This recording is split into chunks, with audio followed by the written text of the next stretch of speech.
time to give your opinion on the Bills and the NFL. Let's talk football live. Now, here's the 13 Wham Sports Team. This was what we saw the last time we saw the Bills play football. Josh Allen and his teammates disappointed, walking off the field in Houston after the loss in the playoffs. Imagine what we were thinking then and what ended up happening till we got back to where we are. Guess what, though? Football is back, and we are back, socially distant, masks and all. Here we are. Mike Catalana, Dan Fates, Jenna Cottrell, all of us together here for Let's Talk Football Live. We're going to have a lot of fun tonight, and we want you to be involved with us, too. We want your comments, your reactions, what you think about what's coming up for this upcoming season for the Bills. In fact, we've got plenty coming up on this show. Let's take a look at some of the things we're going to be talking about over the next half hour. Trey White got his deal. Not only did he get his deal, he was emotional about it. And then you've got Josh Allen. Expectations high for him. What is he thinking? What is the team thinking about him and the division, the conference, the schedule this year? What do we think about the Bills' upcoming year and how they will finish the year? Our picks are coming up. But, guys, let's start talking about what everybody wants to talk about. Dan, I'll begin with you with the quarterback and the expectations that are on Josh Allen. There have never been, since I've covered the team, Mike, you've covered it for quite a long time. Yes. Going back yes, I have. How many decades? 2 decades of high expectations. You know, since Jim Kelly left, real expectations here on the team. Lots of pressure on Josh Allen. We will hear from him coming up in a little bit, but there is real, legitimate excitement. This is a real roster that's been put together that has an opportunity, without Tom Brady in the division, to make some noise. Yeah, and Jenna, in terms of that, also in the division, you know, a lot of people are talking about the Bills as the team to beat. Yeah, I mean, we're talking about this has been quite some time. The last time the Bills won the AFC East was back in 1995. This is a thing that people are expecting the Bills. Without Tom Brady in the division, we know that's a huge player walking out the door. But the Bills have actual expectations this year. But it starts during week one. They got to win. They got to get out to that fast start if they're going to get to the playoffs. And that's going to rely on Josh Allen, the player he is, and if he's able to take that step forward that I know a lot of people are patiently or maybe impatiently waiting for. All right, but we talk about expectations and winning, and, you know, you got to beat the Patriots, right? I mean, the Patriots always win the division, even though Tom Brady's out. What are the Bills thinking about the expectation that they're the team to beat in the division? We haven't won the division, and to me, that's the goal we have to do, because we need to host playoff games here in Orchard Park, and the only way we get a chance to do that is if we win the division.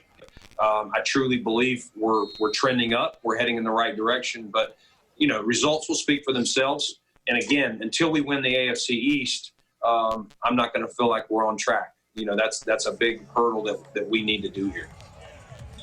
Yeah, and there's no bigger expectations, as we've talked about, on Josh Allen than anybody else in Buffalo. Yeah. And while I still think a lot of times messages get construed and that teams control what they release, there's no real excuses on Josh Allen this year. He has a #1 wide receiver. He has a real offensive line in front of him, and he has real expectations like we've talked about. And from all accounts we've heard from training camp and from One Bills Drive, he has taken another step as a leader. Cole Beasley says he's making throws this year in camp that he's never even thought about making before. Brian Daboll says he has all the confidence in the world in Josh Allen, and Allen says his confidence heading into his 3rd season is because of continuity on the offense.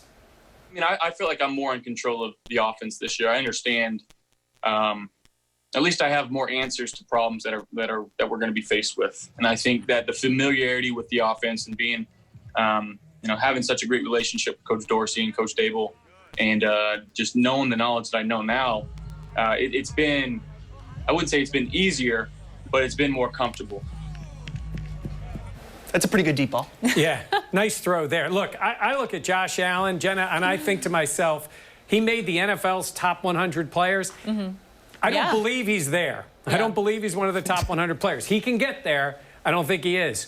But important players to this year, Jenna, I think he's top 10 in the entire league in terms of how important he is to this team. Absolutely, and considering the playmakers that he has around him, and especially when you talk about a guy like Stephon Diggs, who was traded for. I mean, Diggs is this #1 wide receiver that the Bills have not had in so long. Zay Jones a year ago was the Bills' #1 wideout. Waiting for somebody to bring it up. I was to say, we know you got to hit that talking point, but just his ability and just the talent he brings to this roster, and also the voice that he brings to this roster. You know, he's constantly in practice telling guys, hey, pick up the intensity, hey, let's keep it going. And just the student of the game that he still is, he's excited. He talked about today just being back and just what he wants to do now in his Bills debut. I've been extremely excited. It's been great working with my new teammates. You know, the guys it's a real thing when they say you got a great group of guys, you know, great group of young men all fighting for one goal, trying to win. I'm not a guy that, you know, goes in with the expectation of like, I want this to happen, I want that to happen. You got to make it happen. And each and every day, it's one small step in the right direction, to me at least. So I'm looking forward to it. You know, it's the first game this week.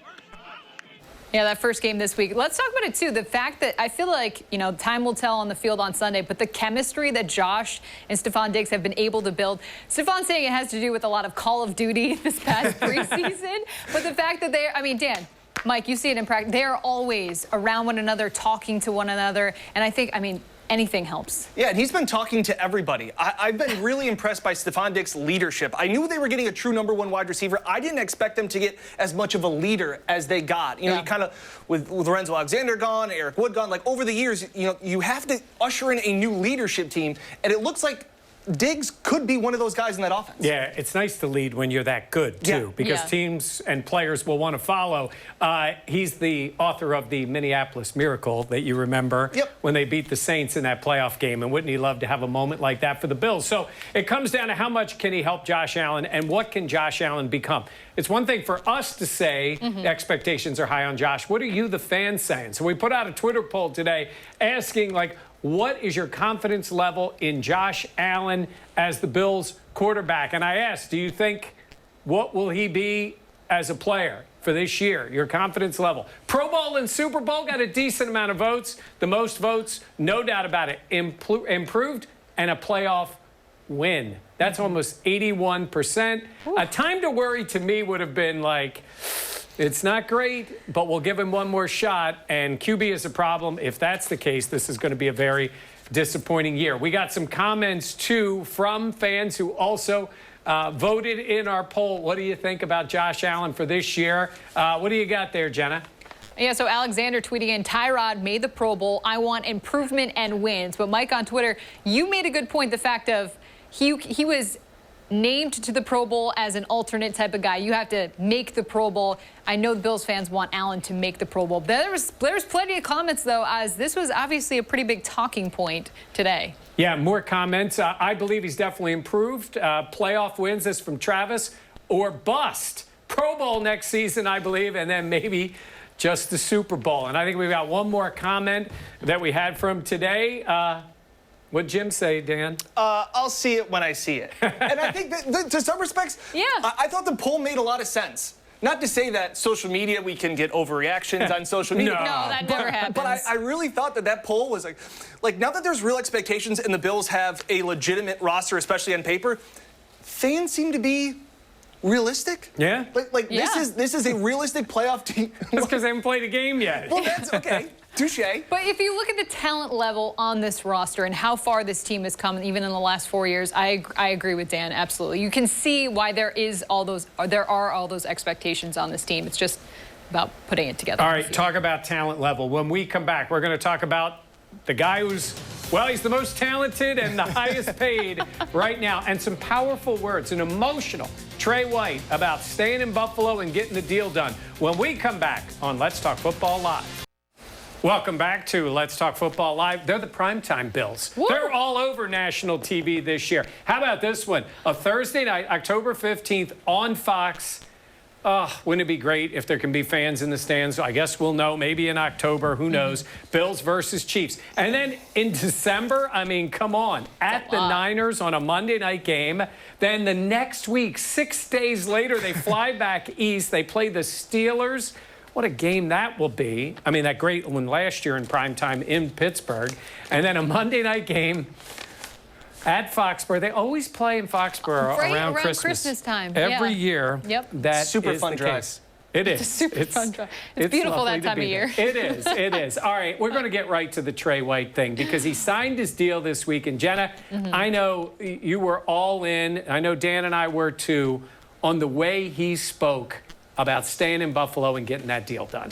I mean, you talk about a guy who's passionate, obviously a Pro Bowl type of ability, and Trey White signing a 4-year extension that puts him in Buffalo through 2025, over $70 million. At one point, he was the highest paid corner on the market, obviously. Since then, that is not the case anymore. But Trey just so passionate and powerful about his time in Buffalo, but also the journey that he had getting to the NFL and how much it means to him and his family in Shreveport, Louisiana. Take a listen to what he had to say after he signed his new deal. I can finally say that we did it. And once I told my dad and my mom that, it was a whole load that was lifted off my shoulders because I knew that I could retire my parents and they'll never have to worry about anything. So that's the emotion that I'm feeling, man, and I can't put into words because I have a lot of people and a lot of family members that I could change their lives, and that's what I plan to do. Man, you hear that? I mean, Bills fans. Jenna cries over everything. Crying? Yeah. While that sound was rolling, Jenna was getting all choked up. We were on the Zoom call and just hearing his emotion and how much it means to him and his family and the fact that he wanted to stay in Buffalo. This is a guy that could go anywhere he wanted. He wanted to be in Buffalo. He wanted to do all these things for his family. Yeah. Yeah.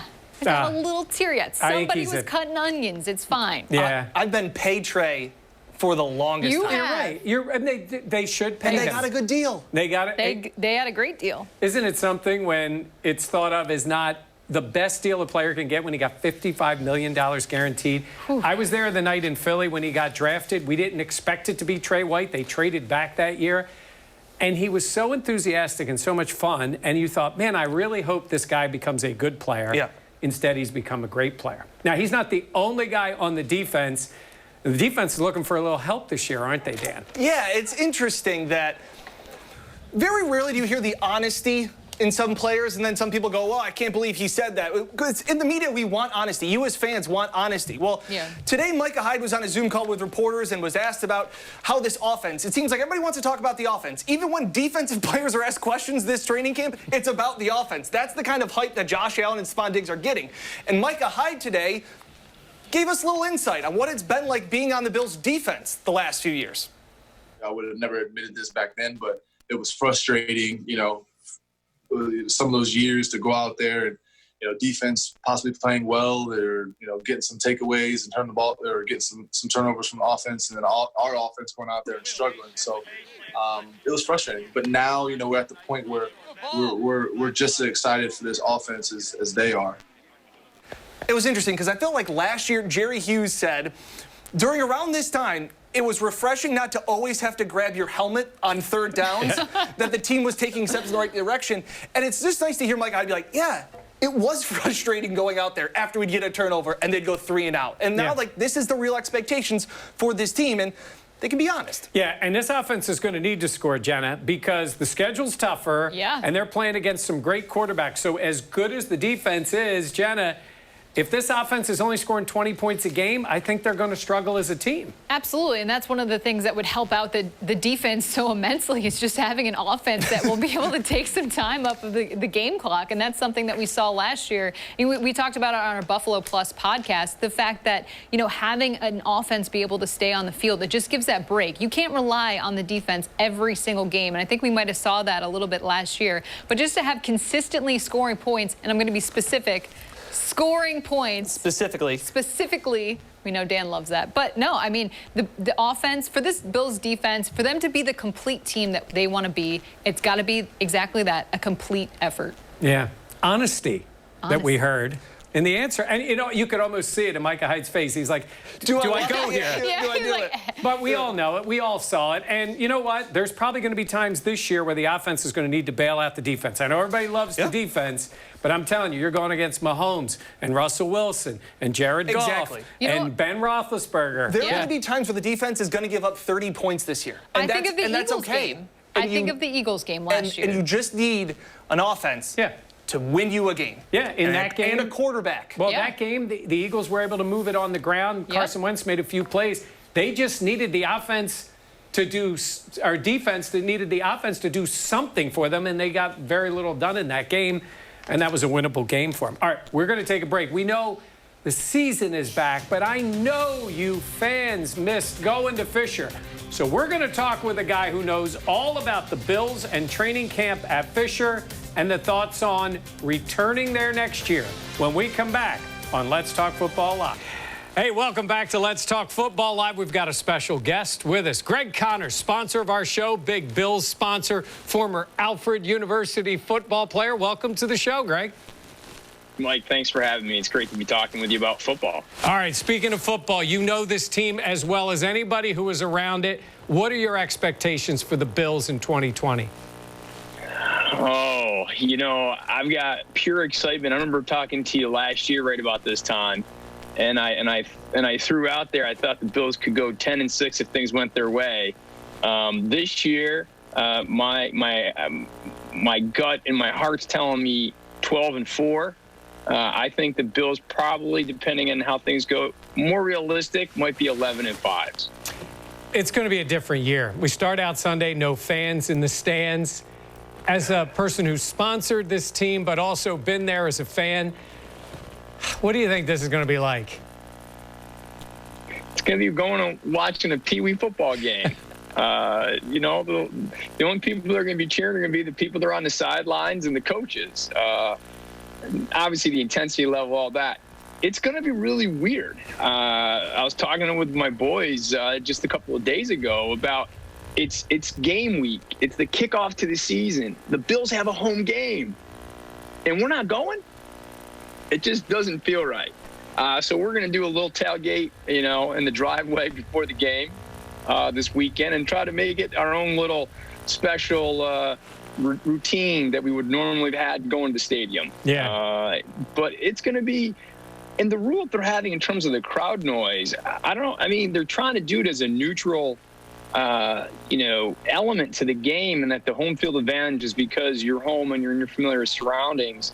That'll be interesting to see how that evolves if they're not going to allow fans into the stadiums throughout the league as a whole.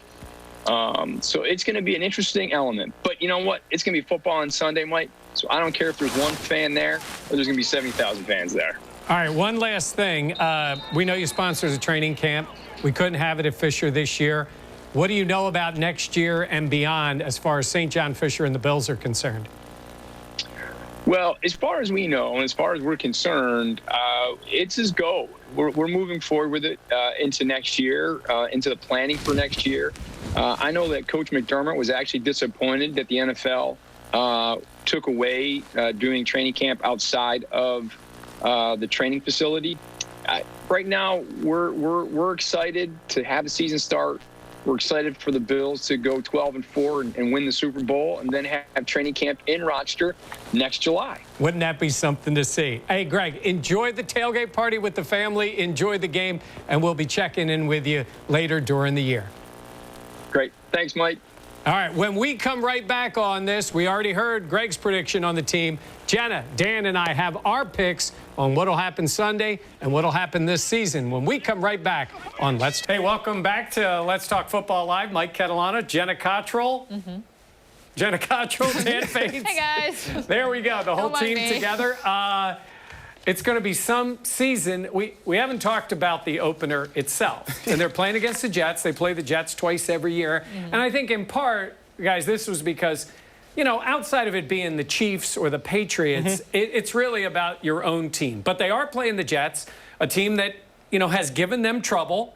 Depending on, last year, the opening game, the Bills were down 16-0. The second game they lost, but the Bills obviously were resting players in that game. We don't know what the Jets had. They had a bunch of players opt out. So it's time to pick this game, the first of the picks for this year. I think Jenna won. I was going to say, I was really hoping we could just kind of skip right over that. I won last year. Yeah. All right, Jenna, what do you got for us? Just so we're clear, as the reigning champion. Got to rub it in your guys' face. Yes, I have the Bills winning this one. I have it being a 21-10 Bills win as they get off to the right start. Look, I think that this Bills team is talented. I think it's going to be ugly at first, hence the lower score. That's the under. But I think the Bills able to pull this one out at home, even though it's not in front of fans. All right, 21-10. Dan, what do you have? I think the ugly football leads to actually more points. I think the Bills offense tries to send a message. I think they get 30 points. They win 30-13. They cover, and they hit the over. Yeah, I got a similar game to what Dan has. I think the Bills are the better team. I think they have continuity. So here we go. I got the Bills winning the first game 27-13. I think a special teams play, because I think special teams play could be a mess, maybe for both teams. Let's recap what we've got here. So first game of the year, we're all even. Jenna's win is now... Last year, we're all even 0-0. We all have the Bills, so we'll all be tied after week one, no matter what happens in the game. All right, that's week one, but really, it's week one, so we got to talk about the year. Me. Yeah, it's Dan. Go ahead. Real quick, 12-4. I'm not necessarily drinking the Kool-Aid, but I'm buying into this hype for this Bills team. All right. My time? Is it me? Here we go. Yeah, sure. We'll just... Here we go.